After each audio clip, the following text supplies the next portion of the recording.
Good morning बच्चों। आज हम लोग कक्षा 8 की हिंदी पढ़ने जा रहे हैं। लेसन नंबर 4, क्लास 8 की हिंदी लेसन नंबर 4। इसका नाम है जमुनोत्री की यात्रा। ठीक है बच्चों, चलिए। विष्णु प्रभाकर जी, तो अब हम जानते हैं विष्णु प्रभाकर जी के बारे में, जिनका जन्म 1912 ईस्वी में हुआ था। ठीक है बच्चों। अब विष्णु प्रभाकर का जन्म जो है कहाँ पे हुआ था? मुजफ्फरपुर उत्तर प्रदेश के एक गाँव में हुआ। इनकी आरंभिक शिक्षा गांव में तथा हिसार मतलब हरियाणा में हुई। पढ़ाई समाप्त होने के बाद हिसार में ही सरकारी नौकरी में जुड़े। इन पर आर्य समाज, गांधी जीवन दर्शन का बहुत ही गहरा प्रभाव पड़ा। सरकारी सेवा के साथ साथ साहित्य साधना भी करते रहे। इनकी रचनाओं में राष्ट्र प्रेम, समाज सुधार का स्तर प्रमुख रहा, इसलिए ब्रिटिश सरकार का कोप भाजन बने।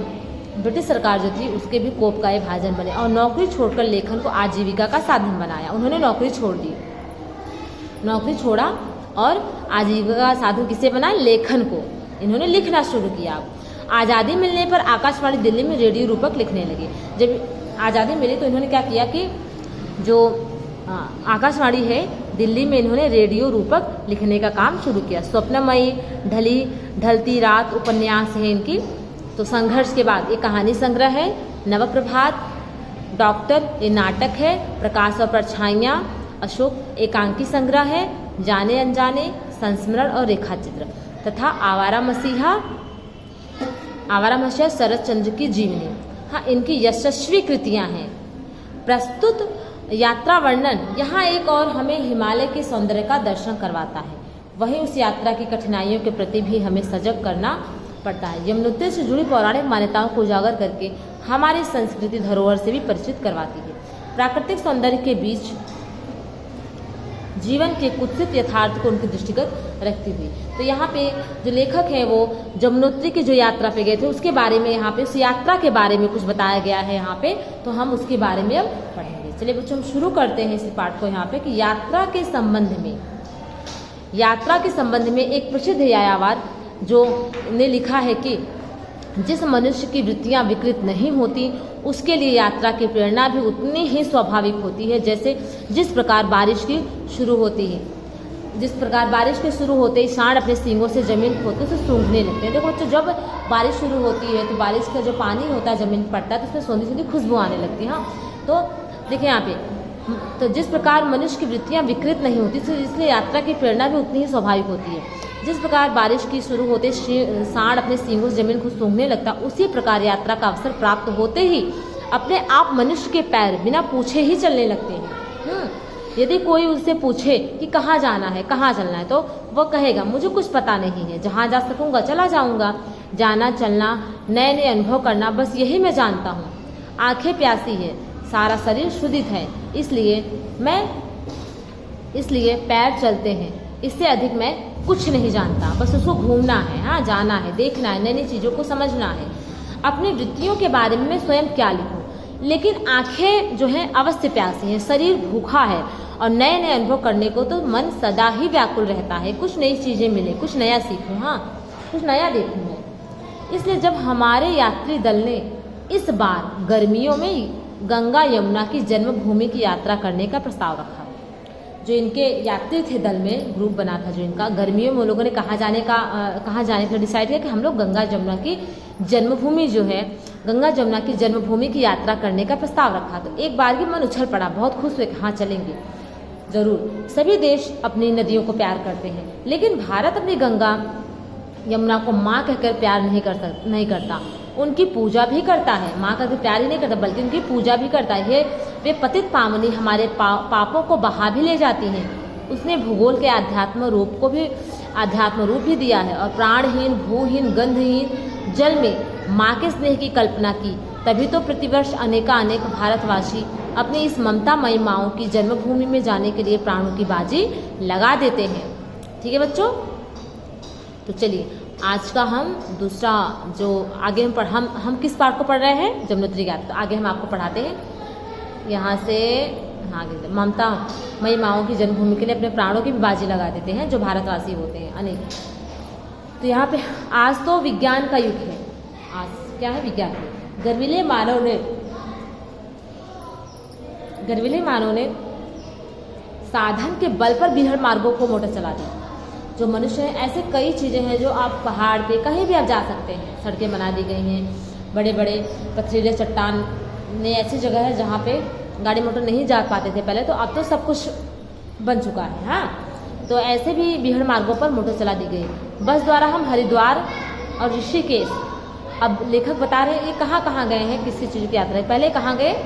पहले बस द्वारा हरिद्वार गए, फिर ऋषिकेश, नरेंद्रनगर और धरासू होते हुए डंडल गांव तक पहुँचे। यहीं से पैदल यात्रा का आरंभ होता है।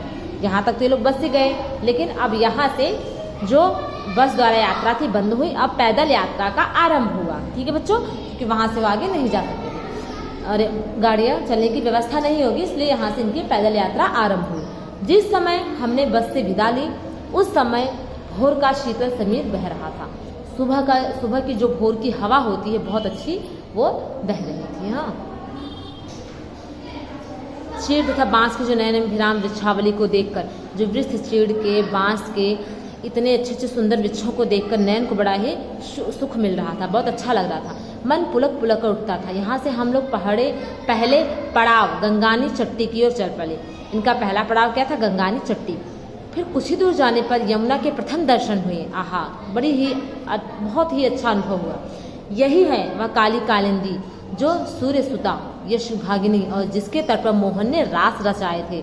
इन्होंने यमुना का प्रथम दर्शन किया, जिसके तट पर शाहजहां की आंखों का आंसू, विश्व का अद्भुत सौंदर्य ताजमहल खड़ा है।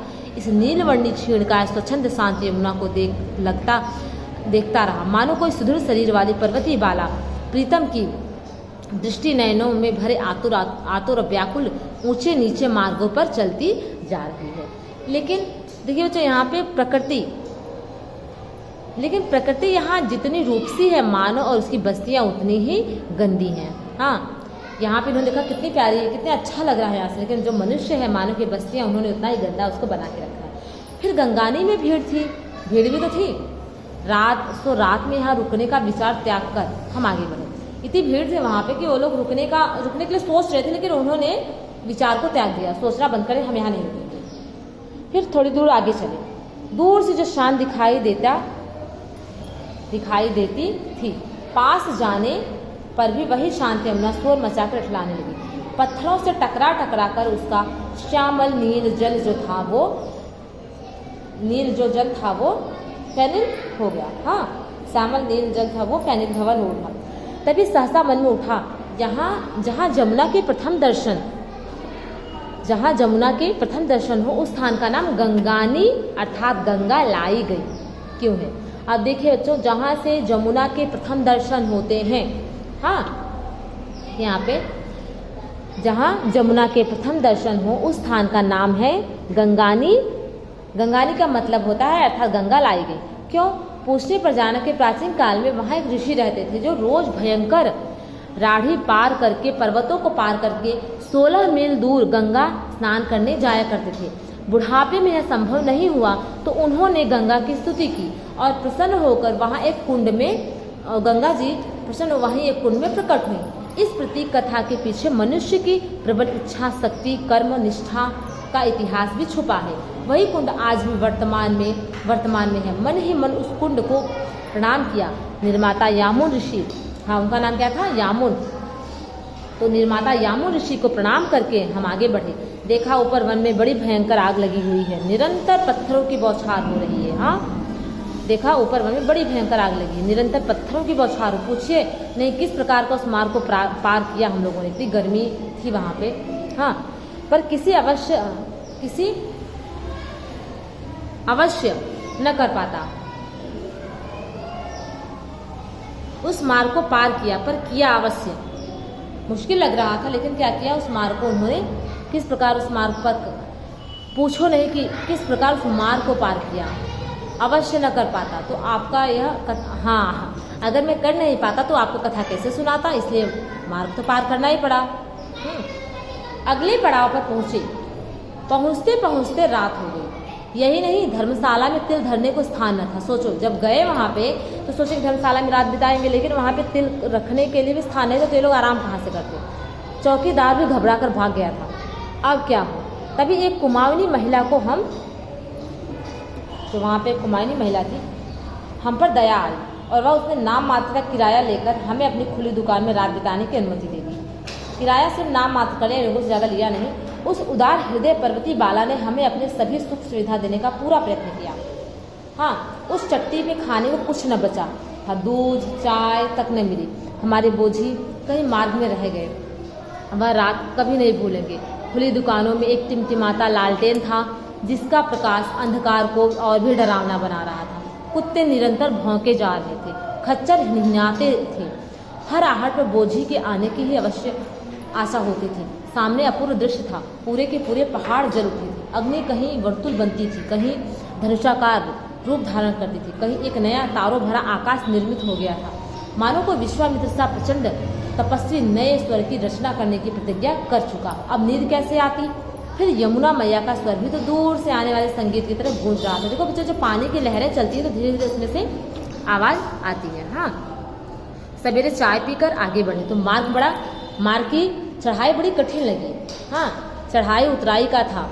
अब क्या हो, कहीं कहीं तो पुल पूरे नीले काठ के भुजाहीन बीच में पहुँचे, पर ऐसे हिले कि अब गिरे। उस समय नीचे नदी में देखने पर धरती घूम घूम उठती, लेकिन न जाने किसी अनादिकाल के लक्ष्य मानवों के चरणों से इसमें भी भयंकर फूलों का जो था